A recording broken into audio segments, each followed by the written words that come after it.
एक स्थान पे एक ब्राह्मण और उसकी पत्नी बड़े प्रेम से रहते थे, किंतु ब्राह्मणी का व्यवहार ब्राह्मण के कुटुंबों से अच्छा नहीं था।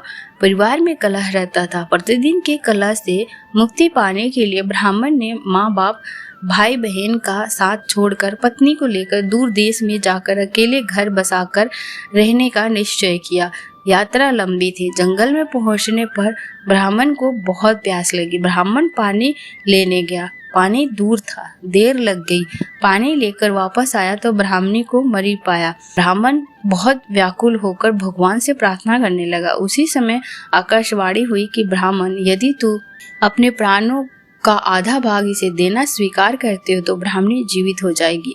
ब्राह्मण ने यह स्वीकार कर लिया। ब्राह्मणी फिर जीवित हो गई। दोनों ने यात्रा शुरू कर दी। दोनों वहां से बहुत दूर एक नगर था। नगर के निकट पहुंचकर ब्राह्मण ने कहा, प्रिय, तुम यही ठहरो, मैं अभी भोजन लेकर आता हूँ। ब्राह्मण के जाने के बाद ब्राह्मणी अकेली रह गई। उसी समय कुएं पर एक लंगड़ा किंतु सुंदर जवान था, वह चला आ रहा था। ब्राह्मणी उसे हंसकर बोली, वह भी हंसकर बोला। दोनों एक दूसरे को चाहने लगे। दोनों ने जीवन भर एक साथ रहने का प्रण कर लिया। ब्राह्मण जब भोजन लेकर नगर से लौटा तो ब्राह्मणी ने कहा, यह लंगड़ा व्यक्ति भी भूखा है, इसे भी अपने से दे दो।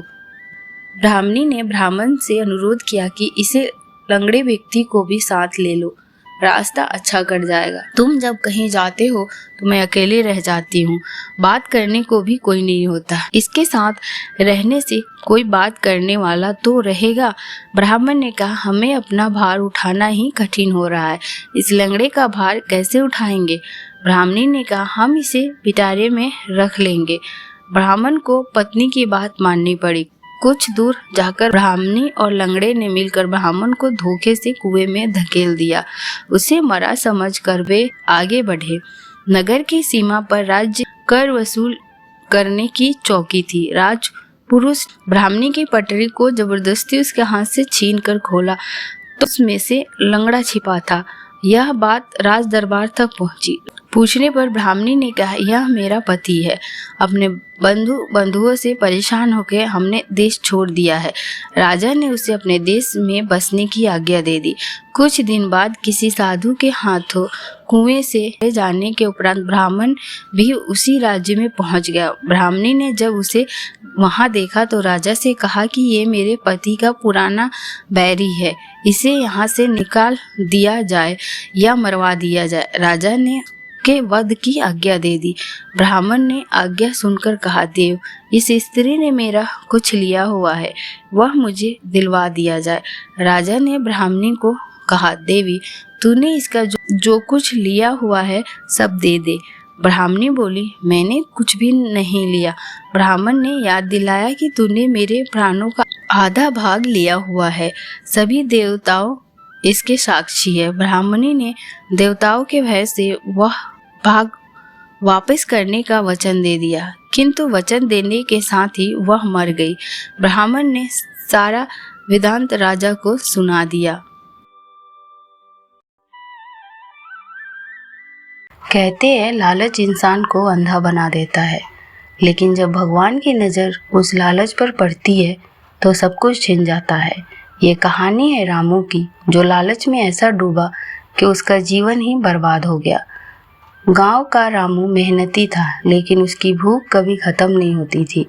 और चाहिए, जितना भी हो सके। एक दिन जंगल में उसे चमकता हुआ पत्थर मिला। रामू बोला, अगर ये हीरा है तो मेरी किस्मत बदल जाएगी। उसने पत्थर को भगवान की तरह पूजा करना शुरू कर दिए, लेकिन पूजा भगवान की नहीं, लालच की थी। रामू का मन बदल गया। अब वो लोगों को धोखा देने लगा, कर्ज लेकर वापस न करता, पड़ोसियों की चीजें हथियाता। उसके लालच की कोई सीमा नहीं थी। गांव वालों कहते, रामू बदल गया है, अब वो सिर्फ पैसों के पीछे पागल है। लेकिन रामू सुनता ही नहीं। एक रात रामू को सपना आया। सपने में एक तेज रोशनी और भगवान का स्वर, रामू, तेरे लालच ने तुझे अंधा कर दिया है। अब जो तूने दूसरों से छीना है सब तुमसे छिन जाएगा। रामू जगा तो डर गया, लेकिन अगले ही दिन उसका लालच और बढ़ गया। अगर भगवान ने लिया तो और जोड़ लूंगा। कुछ ही दिन में उसका जीवन बदल गया। घर में चोरी हो गई, खेत में आग लग गई, गांव वाले उसका बहिष्कार करने लगे। रामू के पास कुछ भी नहीं बचा। वो अकेला, भूखा, टूटा हुआ रोते हुए बोला, हे भगवान, मुझे माफ कर दो, अब मुझे कुछ नहीं चाहिए। रामू ने अपने पाप मान लिया और भगवान से प्रार्थना की। धीरे धीरे उसने मेहनत से काम करना शुरू किया, लोगों से माफ़ी मांगी। समय लगा, लेकिन उसका जीवन सामान्य होने लगा। लालच इंसान को अंधा कर देता है। जो मिलता है उसमें संतोष करना ही असली सुख है। अगर आपके जीवन में लालच है तो आज ही रुकिए, वरना अंजाम वही होगा जो रामू का हुआ। अगर तुम्हें एक ऐसी गुफा मिले जहाँ अनगिनत सोना हो, लेकिन एक शर्त हो कि सूरज डूबने से पहले बाहर निकलना जरूरी है, तुम क्या करोगे? ये कहानी है शंकर की, जिसने लालच में वह गलती की जो उसकी जिंदगी खत्म हो गई। शंकर एक गरीब मजदूर था। दिन रात मेहनत करता था, पर पेट भर खाना तक मुश्किल से जुटा पाता। वो सोचता, काश एक दिन ऐसा इतना पैसा हो कि किसी के सामने हाथ न फैलाना पड़े। एक दिन जंगल में लकड़ी काटते समय शंकर को एक पुरानी गुफा मिली। अंदर गया तो आंखें फटी की फटी रह गई। सोने के सिक्के, हीरे जवाहरात बिखरे पड़े थे। एक अदृश्य स्वर गूंजा, ये खजाना तेरा है, पर याद रख, सूरज डूबने से पहले बाहर निकलना, वरना तेरा अंत यही होगा। शंकर डर गया, पर सोने की चमक ने डर को ढक दिया। शुरू में उसने सोचा, बस थोड़ा सा लेता हूँ, पर जितना उठाया उतना और लालच बढ़ता गया। वो बोरा, फिर दूसरा बोरा, फिर तीसरा भरने लगा। मन करता इतना सब छोड़कर क्यों जाऊँ, और लेता हूँ। सूरज डूबने लगा, लेकिन शंकर बोला, बस थोड़ा और, बस थोड़ा और।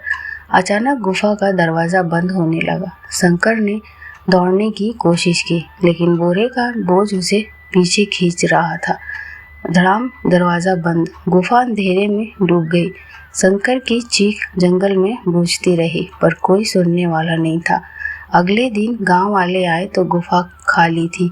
सिर्फ शंकर का बोझा पड़ा था और उसके ऊपर एक पर्ची। लालच इंसान को मौत के मुंह में ले जाता है। आज हम सुनेंगे एक ऐसी कथा जो भक्ति, साहस और नारी शक्ति की अद्भुत मिसाल है। यह सत्यवान और सावित्री की अमर कथा, जो हमें सिखाती है कि धैर्य, दृढ़ निश्चय और बुद्धिमानी से असंभव को भी संभव बनाया जा सकता है। बहुत समय पहले मद्र के राजा अश्वपति की पुत्री थी सावित्री। वह रूप, गुण और विद्या में अनुपम थी। जब विवाह की आयु आई तो स्वयंवर में उसने सत्यवान नाम का एक तपस्वी और वनवासी राजकुमार को अपना जीवन साथी चुना। लेकिन एक ऋषि ने सावित्री को चेतावनी दी, सावित्री, सत्यवान 1 साल से अधिक नहीं जीवित रहेगा। सोचिए बहनों, यह सुनकर कोई भी पीछे हट जाता, लेकिन सावित्री ने दृढ़ निश्चय से कहा, मेरा निर्णय अटल है, सत्यवान ही मेरे पति हैं। सावित्री अपने पति के साथ वन में चली गई। वहाँ उसने तपस्वी का जीवन अपनाया। समय बीतता गया और वह दिन भी आ गया जो सत्यवान के जीवन का अंतिम दिन था। उस दिन सावित्री ने 3 दिन का कठोर व्रत रखा। उसने शरीर को तपस्या, लेकिन मन में भगवान से अपने पति के लिए प्रार्थना करती रही। दोपहर के समय सत्यवान लकड़ी काटने जंगल गए। सावित्री भी उनके साथ गई। काम करते करते अचानक सत्यवान के सिर में तेज दर्द हुआ। उन्होंने सावित्री से कहा, मेरा सिर भारी हो रहा है, मैं तुम्हारी गोद में विश्राम करूं? सत्यवान उसकी गोद में सर रख कर लेट गया और प्राण छोड़ दिए। सावित्री के लिए यह सबसे बड़ा आघात था, लेकिन उसने धैर्य नहीं खोया। उसी समय यमराज वहां प्रकट हुए और सत्यवान की आत्मा को लेकर दक्षिण दिशा की ओर चलने लगे। सावित्री भी पीछे पीछे चलने लगी। यमराज ने कहा, सावित्री, यह धर्म के विरुद्ध है, तुम यहीं रुक जाओ। सावित्री बोली, स्वामी, धर्म कहता है कि जब तक पति जीवित है पत्नी उसका साथ नहीं छोड़ती, और जब वह मृत्यु को प्राप्त हो गया तब भी उसका अंतिम संस्कार तक उसका साथ देना मेरा कर्तव्य है। यमराज उसके बातों से प्रभावित हुए और बोले, तुम्हें वरदान मांगने का अवसर देता हूँ, परंतु सत्यवान के प्राण मत मांगना। सावित्री ने पहला वरदान मांगा, मेरे ससुराल का खोया हुआ राज्य और उसकी आंखों की ज्योति लौट आए। यमराज ने कहा, तथास्तु। सावित्री उनके साथ चलती रही। यमराज ने दूसरा वरदान दिया। सावित्री ने कहा, मुझे 100 पुत्र प्राप्त हो। यमराज ने कहा, तथास्तु। सावित्री फिर बोली, परंतु महाराज, मैं तो पतिव्रता स्त्री हूँ, पति के बिना 100 पुत्र कैसे प्राप्त होंगे। यमराज सावित्री की बुद्धिमत्ता और तर्क से गहराई से प्रभावित हुए। उन्होंने कहा, सावित्री, तुम्हारी भक्ति और बुद्धि ने मुझे जीत लिया। मैं तुम्हारे पति को जीवन दान देता हूँ। और इस प्रकार सत्यवान को फिर से जीवन मिला। सावित्री अपने पति के साथ लौटी। उनका ससुराल राज्य भी लौटा और सबका जीवन सुखमय हो गया। यह कथा हमें सिखाती है, संकट कितना भी बड़ा क्यों ना हो, धैर्य से काम लेने पर समाधान मिलता है। एक स्त्री का साहस और बुद्धि असंभव को भी संभव कर सकती है।